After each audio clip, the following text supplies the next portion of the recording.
ॐ आप्यायन्तु ममाङ्गानि वाक्प्राणश्चक्षुश्रोत्रमथो बलमिन्द्रियाणि च सर्वाणि सर्वं ब्रह्मोपनिषदं माहं ब्रह्म निराकुर्यां मा ब्रह्म निराकरोत् अनिराकरणमस्तु अनिराकरणं मे अस्तु तदात्मनि निरतेय उपनिषत्सु धर्मा ते मयि सन्तु ते मयि सन्तु। ओम शांति शांति शांति।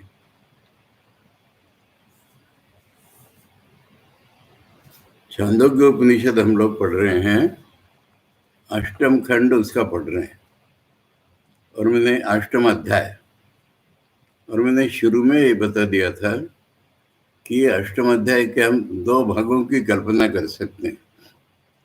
पहले 6 खंड हम लोगों ने जो पढ़े अब तक, इसमें ब्रह्मलोक के बारे में इतनी सविस्तर चर्चा और किसी भी उपनिषद में देखने में नहीं आई।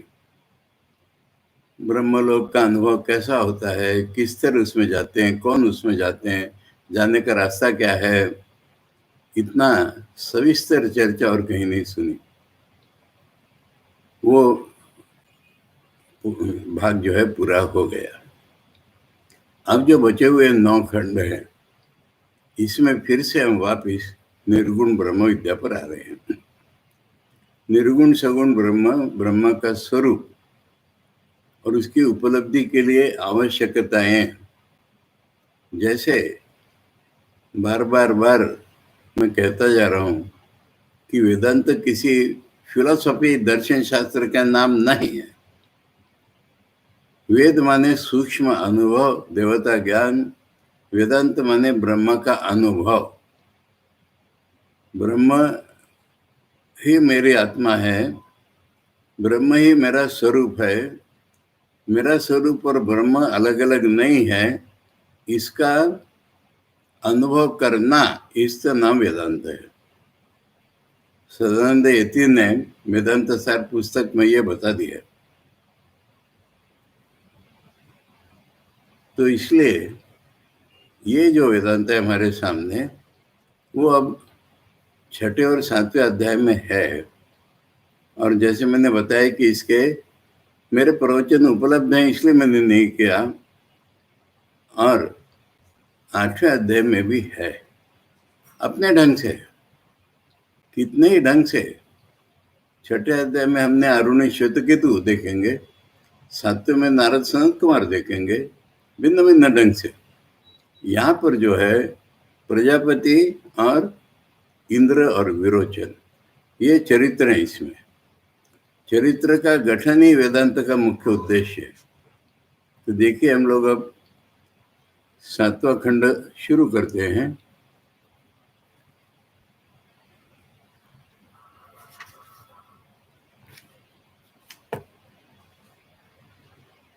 अब इसमें जो कहानी है,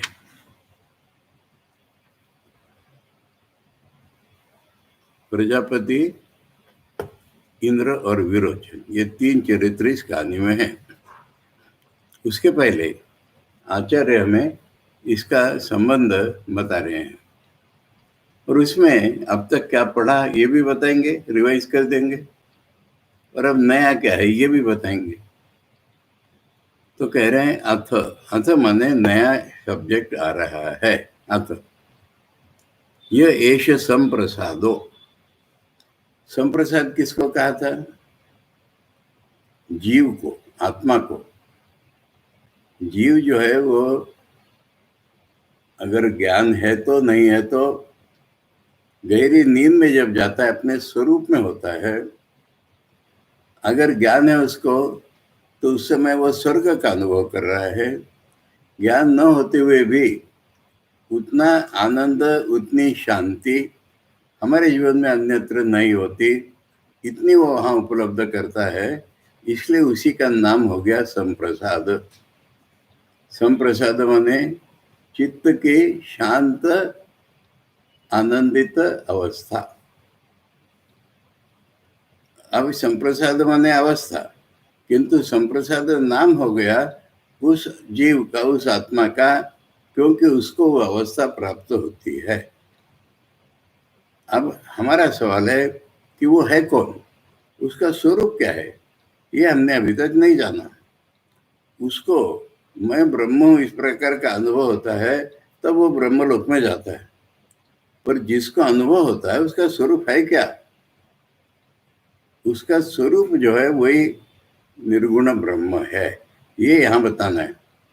तो कह रहे हैं अथ एष संप्रसाद अस्मात् शरीरात् समुत्थाय, इस शरीर से उठ जाता है, निकल जाता है।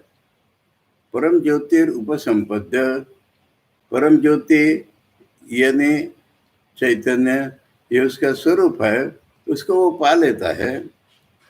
स्वेन रूपेण अभिनिष्पद्यते, अपने स्वरूप में प्रकट होता है वो, जब ये स्वयं ज्योति पा लेता है। एष आत्मा इति है, वही आत्मा है। जीव जो है वो इस तरह संप्रसाद जब पा लेता है तो बताया जाता है यही तो आत्मा है, यही जीव का असली स्वरूप है, जो कि उसने गहरी नींद में अज्ञान में पाया या ज्ञान में पाया। वो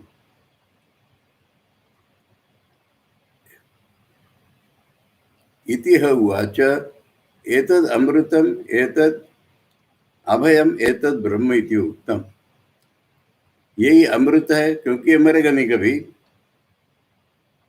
इसमें किसी प्रकार का भय नहीं प्रवेश करेगा। भय एक अपूर्णता का नाम है, इम्परफेक्शन का, माने किसी प्रकार की अपूर्णता इसमें नहीं रहेगी। यही ब्रह्म है। ब्रह्म माने बूढ़े, सबसे पुराने, सर्वव्यापी, यही तो है। इति उत्तम, ये अब तक बताया।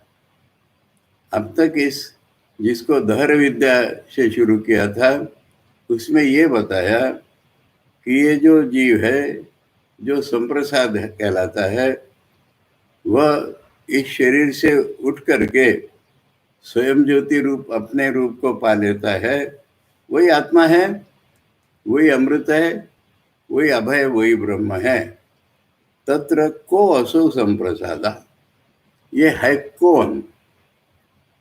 मैंने उसको अगर हमने दूसरा नाम दिया संप्रसाद और दूसरा दिया आत्मा ब्रह्म, पर इसका स्वरूप क्या है फिर? संप्रसाद उसकी अवस्था को देख करके हमने नाम दिया, पर इसका अपना स्वरूप क्या है? ये मुख्य बात अब बतानी है। जो बात बताई, इस जीव की गति बता दी, पर इस जीव का स्वरूप क्या है? कथम बात तस्य अधिगम, उसका ज्ञान कैसे होगा हमको?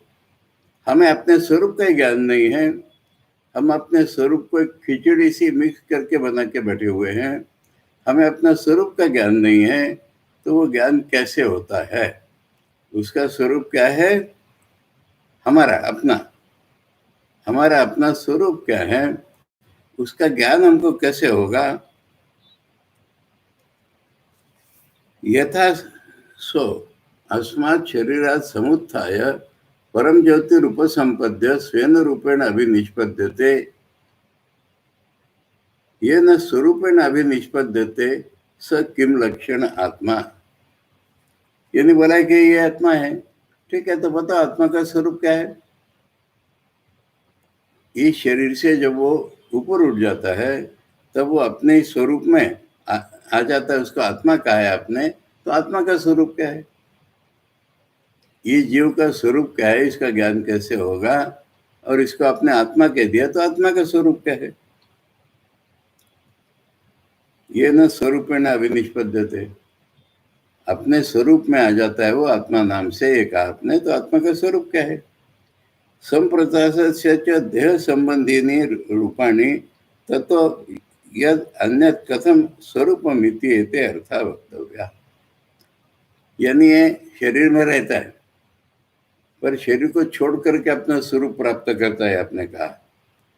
तो फिर ये शरीर को छोड़ करके जो स्वरूप प्राप्त, ऐसे अलग अलग भाषा में एक ही चीज बता रहे हैं कि जो ये जाता आता है, इसका अपना स्वरूप क्या है और उसको जानेंगे कैसे? उसको आत्मा का है तो उसका स्वरूप क्या है? और शरीर से संबंधी है, ये शरीर के ऊपर उठता है, मैंने शरीर से संबंधी है।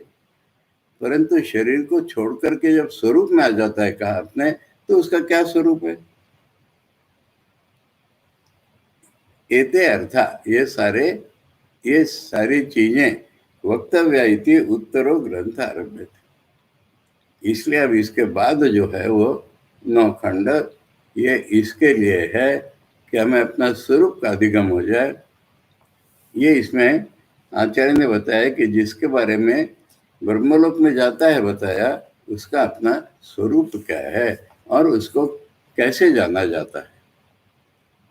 इसी को वेदांत के पारिभाषिक शब्दों में गीता में सब जगह ब्रह्म विद्यायाम योग शास्त्र ये कहा जाता है। ब्रह्म विद्या माने स्वरूप और योग शास्त्र में उसको पाने का उपाय। तो यही पर आचार्य ने कहा कि अब ब्रह्म विद्या और योग शास्त्र ये अब बताया जाएगा। अब ये बताया जाएगा कहानी के रूप में। तो इसमें कहानी किस लिए बताई गई? आख्यायिका तो विद्या ग्रहण संप्रदान विधि प्रदर्शनार्था, कैसे विद्या दूसरे को दी जाती, कैसे वो ग्रहण करता है, ये दोनों चीजें महत्व की। आचार्य कैसे ये विद्या देता है दूसरे को, और जो लेने वाला होता है वो कैसे लेता है। सारी ब्रह्म विद्या इसी प्रकार फैलती है, इसको छोड़ उपाय नहीं है। आचार्य ये विद्या देता है, शिष्य ग्रहण करता है, इसी उपाय से ये विद्या फैलती है। तो उसको कैसे जानेंगे? ये जो विद्या है ये सही रूप में संप्रदाय विधि अच्छी तरह से देना लेना, इसकी विधि ये भी बताना आवश्यक है। ये कहानी में बताया जाएगा। कहानी में यही बताया जाएगा कि ये देना लेना कैसे होता है। विद्या सूत्र था च। एक और बात है कि इस विद्या की एफिकेसी हमारे जीवन में क्या बदल कर देता है। ये विद्या हमारे जीवन में, ये विद्या हमें आमूल चूल आदमी से भगवान कैसे बना देती है, ये उसकी जो शक्ति सामर्थ्य हमें बदलने की, वो भी इस कहानी के द्वारा बताई जाएगी। राजा सेवितम पानीयम इतिवत, एक लौकिक उदाहरण दे रहे हैं। मैंने हम किसी को, कोई गेस्ट आया और हम उसको कुछ पीने के लिए शरबत दे रहे हैं, तो उससे कह रहे राजा ने पिया था ये शरबत। तो इसलिए बड़े बड़े लोगों का नाम इसलिए लिया जाता है, अरे इंद्र भी राजा थे स्वर्ग के, और विरोचन राजा थे असुरों के। तो इन लोगों ने इस विद्या के लिए इतनी कोशिश की। इसी तरह की कहानी बंगाल में खूब सुनी थी। कलकत्ते में देहात से कोई लोग आए, अब होटल में खाना खाया, तो होटल वाले ने कुछ परोसा, ये लेंगे क्या वो लेंगे क्या पूछा। अब उन्हें तो कुछ भी नहीं मालूम, सभी एक जैसा। तो वो पूछते हैं कि बाबू लोगों ने खाया था इसको। मैंने कलकत्ते के रहने वाले लोग सब है, उनको खाना पीना ठीक ज्यादा समझता है, तो बाबू लोगों ने खाया होगा तो फिर हमको भी दो। तो इस तरह से ये चीज कह रहे राजा ने इसका सेवन किया है। ये कहानी का तात्पर्य बताया थे। अब हम पढ़ते हैं कहानी। कहानी की शुरुआत ऐसी है कि प्रजापति ने एक घोषणा करवा दी। क्या घोषणा करवा दी? यह आत्मा अपहत पापमा विजरो विमृत्यु विशोको विजिघत्सो अपिपासः सत्य कामः सत्य संकल्पः सो अन्वेष्टव्यः स विजिज्ञासितव्यः स सर्वांश लोकान् आप्नोति सर्वांश कामान् यस्तम आत्मानम् अनुविद्य विजानाति इति प्रजापतिरुवाच, प्रजापति ने ऐसा कह दिया।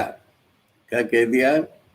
ये आत्मा जो है ये पापों से दूर है, ये बुढ़ापे से दूर है, ये मृत्यु से दूर है, इसमें शोक का स्थान नहीं है, इसको भूख नहीं लगती, इसको प्यास नहीं लगती, इसके अंदर जो भी इच्छा उठती है वो पूरी हो जाती है, इसके अंदर जो भी संकल्प उठता है वो पूरा हो जाता है।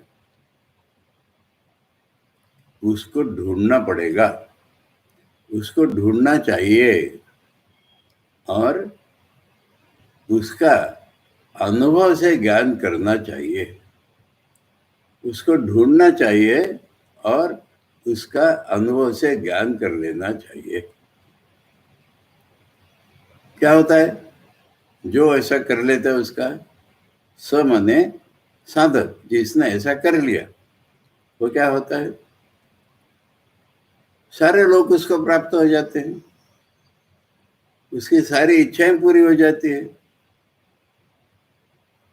इसकी जिसने आत्मा को जानकर अनुभव से ज्ञान पाया, वहां पर भी बोला है ढूंढकर अनुभव से ज्ञान पाना है। और फिर यहाँ बोल रहे हैं अनुविद्य।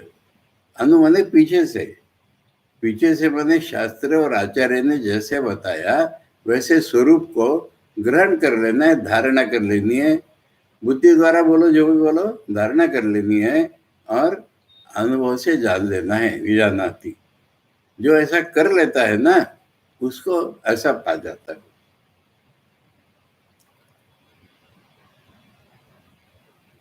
ये प्रजापति ने बोला। अब प्रजापति ने बोला, उसने ऐसे एक ढिंडोरा पिटवा दिया को, वो फैलते जाएगा फैलते जाएगा। ये सुनेगा, वो उसको बताएगा अरे ऐसा सुना तुमने, वो कहेगा तुमने ऐसा सुना, तुमने ऐसा सुना। ऐसा करते करते वो पूरी दुनिया में फैल जाएगा। तो यहाँ पर प्रजापति की घोषणा बताई। आचार्य इसका अर्थ समझा रहे हैं। ये आत्मा अपात पापमा विजरो विमृत्युर विशोको विजिगत्सो अपि पासा सत्य कामा सत्य संकल्पा। ये इतना पहले बार बार आया है, इसलिए आचार्य ने दोबारा इस पर भाष्य नहीं किया। ब्रह्मलोक की अवस्था में भी आया था, इसलिए इसका आचार्य ने दोबारा भाष्य नहीं किया। यस्य उपासनाय उपलब्ध्यर्थम हृदय पुंडरीकम अभिहितम। वो पिछले से कनेक्शन कि इसकी उपासना करने के लिए तो हमने हृदय कमल की बात की थी। यस्मिन कामा समाहिता सत्या अंधता पिधाना, जिसके बारे में बोला था कि उसके अंदर काम्य वस्तुएं सारी है पर वो हमारे मिथ्या ज्ञान से ढकी हुई है। यद उपासना स्वभावी ब्रह्मचर्य साधन मुक्तम, वो क्या क्या बताया दोबारा बता रहे हैं कि ये भी बताया था पहले कि उसको उपासना करने के लिए सहायक साधन है ब्रह्मचर्य इत्यादि। उपासना फलभूत काम प्रतिपत्त, और उपासना का फल जो ऑब्जेक्ट डिजायर्स उसको पा लेना, उसके लिए मूर्धन्य नाड्या गति रविता, ये भी बता दिया कि वो नाड़ी से ऊपर जाएगा। अभी इसमें कहीं जाना आना नहीं होगा। हाँ, स्वरूप की उपलब्धि अगर हो गई तो कहीं जाना आना नहीं पड़ेगा। पर जो बताया था वो ऐसा था, स्व अन्वेष्टव्या। अब सवाल यह है कि वह चीज क्या है, इसका अनुसंधान हमको करना है। वो कैसा गया, क्या किया, उसके लिए क्या जरूरत थी, वो सब बता दिया, किंतु वो क्या चीज है स अन्वेष्टव्या। अन्वेष्टव्य माने कहीं जंगल में जाके नहीं ढूंढना है। शास्त्र आचार्य उपदेशेर ज्ञातव्या, शास्त्रों का और आचार्यों का उपदेश के द्वारा उसको जान लेना है। अब ये जानना तो धारणा के रूप में होगा कि नहीं? ये जानना, अब लोग कहते हैं बुद्धि के द्वारा जान लिया। बुद्धि माने इंटेलेक्ट नहीं होता, बुद्धि माने हमारी निश्चयात्मिका वृत्ति। यानी ठीक तरह से इसको पक्का जान लेना है। स विशेषेण ज्ञातुम इष्टव्यो, विशेषण माने अनुभव पूर्वक, उसका स्वरूप क्या है ये अनुभव से जान लेना है। विजिज्ञासितव्य, इसका अर्थ हुआ विजिज्ञासितव्य। फिर से अर्थ बता रहे, स्वसंवेद्यता आपादितव्य, अपने अनुभव में उसको लाना है। आचार्य ने, शास्त्र ने बताया, वो सुना, धारणा हो गई, अब उसको अपने अनुभव में लाना है। किम तस्य अन्वेषणात् विजिज्ञासनाच्च स्यात्, उसको ढूंढ करके उसका अनुभव पूर्वक ज्ञान करने से होगा क्या? इति उच्यते, तब बताया, स सर्वांश लोकान आपनोति, वो सारे लोगों को प्राप्त कर लेगा। सर्वांश कामान, सारे इच्छित वस्तुएं उसको मिल जाएंगी। तम आत्मानं यथोक्तेन प्रकारेण शास्त्राचार्योपदेशेन अन्विष्य विजानाति, जो उसको शास्त्र आचार्य के द्वारा जानकर अपने अनुभव में उसको पा लेता है। स्वसंवेद्यता आपादयति, अपने अनुभव उसको हो जाता है उसका। तस्य एतत् सर्वलोक काम भावाप्ति, सर्वलोक कामो आप्ति ही, सारे लोग उसको मिल जाते हैं, सारी कामना मिल जाती है। आचार्य के इसका अर्थ क्या समझ लो, इसका अर्थ है सर्वात्मता फलम भवति इति। ये बृहदारण्य का अपना शब्द है और ये अत्यंत महत्व का है। लोग केवल निर्गुण ब्रह्म कहते हैं, परंतु वेदांत का तात्पर्य है कि हमें सभी की आत्मा बन जाना है। इस दुनिया में से कोई चीज नहीं, कोई आदमी नहीं, कोई देवता नहीं, कोई राक्षस नहीं कि जिसकी असलियत हमारी असलियत एक न हो।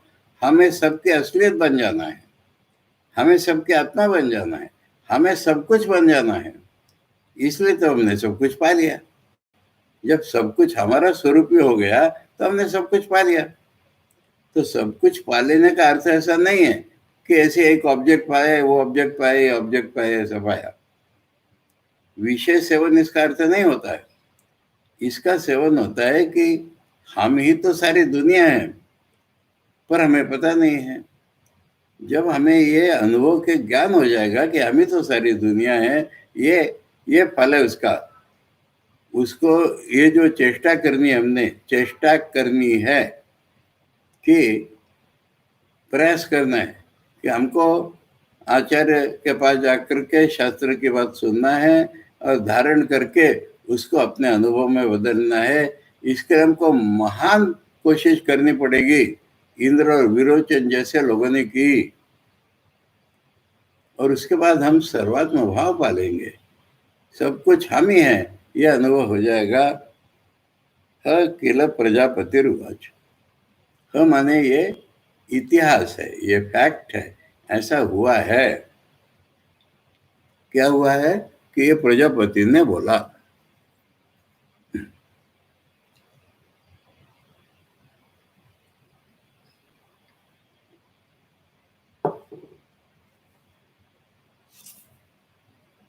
अब इसमें एक सूक्ष्म सवाल, महत्व का सवाल खड़ा होता है। ऐसा करना चाहिए, ढूंढना चाहिए, अपने अनुभव में ज्ञान कर लेना चाहिए। ये तो कर्मकांड में जैसी विधि होती है ना, वैसा प्रतीत हो रहा है हमको। कर्मकांड में ऐसा कर्म करना चाहिए, तब तुम स्वर्ग पाओगे, इसको कहते हैं विधि। तो ये भी ऐसी विधि नहीं है क्या? और विधि है तो ये क्या कर्म है क्या हमारा? चेष्टा करो, कोशिश करो, यानी चेष्टा करो, कोशिश करो, इसके लिए एफर्ट, पुरुषार्थ करो। तो ये तो कर्म जैसी बात प्रतीत हो रही है। ज्ञान जब होता है ना, तो मेरा किया हुआ नहीं होता है वो, पर मेरे करने का फल होता है अंतिम में, इतनी बात पक्की। नहीं के बिना नहीं होता। तो इसलिए ये विधि जो प्रतीत हो रही है तो कर्मकांड की विधि तो नहीं हो गई। तो आचार्य समझा रहे, देखो विधि प्रतीत हो रही है पर विधि दो प्रकार की होती है। अन्वेष्टव्यो विजिज्ञासितव्य इति च एष नियम विधि एव न अपूर्व विधि। नियम विधि और अपूर्व विधि। नियम विधि माने मन इधर उधर जाता है, मत जाने दो। मन स्वाभाविक रूप में ब्रह्म को पाने की इच्छा मन में होनी चाहिए क्योंकि ब्रह्म स्वरूप है, और मन को विषयाभिमुख होने की भी इच्छा होती है। तो वो न हो, यही रह जाए, ये विधि है। ये कुछ नई चीज को करने के लिए नहीं बोल रहा हूं। जो हमारा स्वरूप है उसको पाने की इच्छा तो होनी चाहिए, अपने आप में होती है। जिसको भी हुई है उसको अपने आप नहीं हुई है क्या? परंतु उसके साथ हजारों दूसरी इच्छाएं होती है, और हम दूसरी किसी इच्छा में अगर लग गए तो ये हमारा नहीं होगा। इसको कहते हैं नियम विधि। यानी जहां एक से अधिक चॉइसेस उपलब्ध हैं वहां इसको पकड़ो। तो ये कोई नई चीज करना नहीं हुआ। कर्मकांड में जैसे होता है, कर्मकांड में जो विधि होती है उसको कहते हैं अपूर्व विधि। यानी अपने आप नहीं प्रेरणा होती हो, हम कुछ नई सी चीज करते हैं, नया सा फल पाते हैं। कर्म करने पर स्वर्ग मिलता है। बहिर्मुखी हमारी है, तब हमें एक नई चीज सिखा देते हैं और नया फल पा लेते हैं। ऐसा यहाँ पर कुछ नहीं है, हमारा स्वरूप ही है वो, नया कुछ नहीं है। हमारा स्वरूप है पर हमसे ढका हुआ है आज। और इसलिए अपने स्वरूप को पाने की चेष्टा, इच्छा, रूप इच्छा का दिख रहा है, वो भी इच्छा का दिख रहा है। कुछ लोग कहते हैं आपको भी तो भगवान को पाने की इच्छा है, हमें दुनिया की इच्छा है। फर्क क्या हुआ?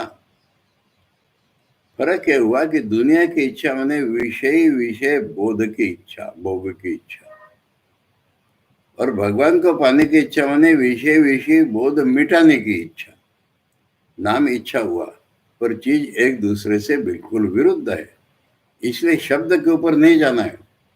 ये भी नियम है नहीं, ये विधि नहीं, ये नियम विधि है, वो अपूर्व विधि है। इच्छा इच्छा में जो भेद है, वो जो अवधूत गीता नाम की पुस्तक है ना, उसमें लिखा हुआ है ईश्वरानुग्रहात एव पुंसाम अद्वैत वासना। अरे द्वैत की वासना सबको लगी हुई है, अब इसको द्वैत मिटाने की वासना हो रही है। ये तो ईश्वर की कृपा है। अब ईश्वर की कृपा में हमको प्रयत्न नहीं करना है, ऐसे नहीं होता है। ईश्वर की कृपा बोलने से आदमी निठल्ला नहीं होता है। उसका प्रयत्न और ईश्वर की कृपा ये एक ही चीज के दो रूप हैं, इसको याद रखिए। अगर कोई आदमी आदर्श को उपलब्ध के लिए कोशिश कर रहा है, वो ईश्वर की कृपा है। 10 रुपए मिल गए, घर बन गया, ये कोई ईश्वर की कृपा नहीं है। मेरा बेटा ठीक पढ़ रहा है, ईश्वर की कृपा, ऐसा नहीं। ईश्वर की कृपा मुझे स्वरूप उपलब्ध हो रहा है, मुझे गुरु मिल गया, मुझे रास्ता मिल गया, मैं पालूंगा, ये ईश्वर की कृपा। तो ईश्वर की कृपा और अपना प्रयत्न, इसमें भेद नहीं है। इसलिए ये एवं अन्वेष्टव्य जिज्ञासितव्य इति अर्थात, तो ढूंढना चाहिए, ज्ञान पाना चाहिए। इसका अर्थ ये है कि ये नियम विधि है, मन इधर उधर न जाए तुम्हारा, इसके लिए ये एक दिशा बनाने का विधि है। दृष्टार्थत्वात्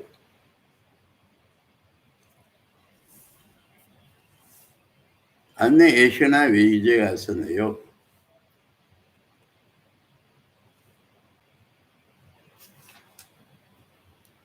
दृष्टार्थत्वात् अन्वेषण नहीं है, अन्वेषण। दृष्टार्थत्वात् अन्वेषण विजिज्ञासितयो। एक और बड़ा फर्क बता रहे, बहुत बड़ा फर्क बता रहे कि जीवन में दिख जाएगा, स्वर्गलोक जीवन में नहीं दिखेगा, ब्रह्मलोक भी जीवन मरने के बाद मिलेगा, स्वर्गलोक मरने के बाद मिलेगा, परंतु ये इच्छाएं ऐसी हैं कि तुम्हारे इस जीवन में दिख जाएगा। दृष्टार्थत्वात्, यानी ये नियम विधि क्यों है, अपूर्व विधि कैसे नहीं है, ये इसलिए है कि अपूर्व विधि तो मरने के बाद तुम्हें कुछ फल देगी, और ये नियम विधि है तुमको हाथों हाथ फल मिल जाएगा।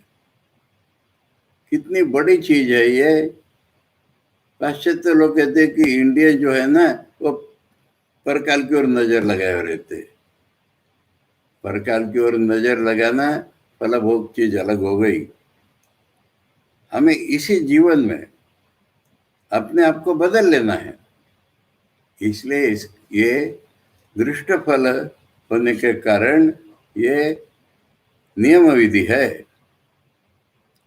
दृष्टार्थ तुमचे दर्शयिष्यति, दृष्टार्थ, ये दृष्टार्थ है, इस कहानी के अंदर ही मिल जाएगा, कहानी के अंदर मिल जाएगा।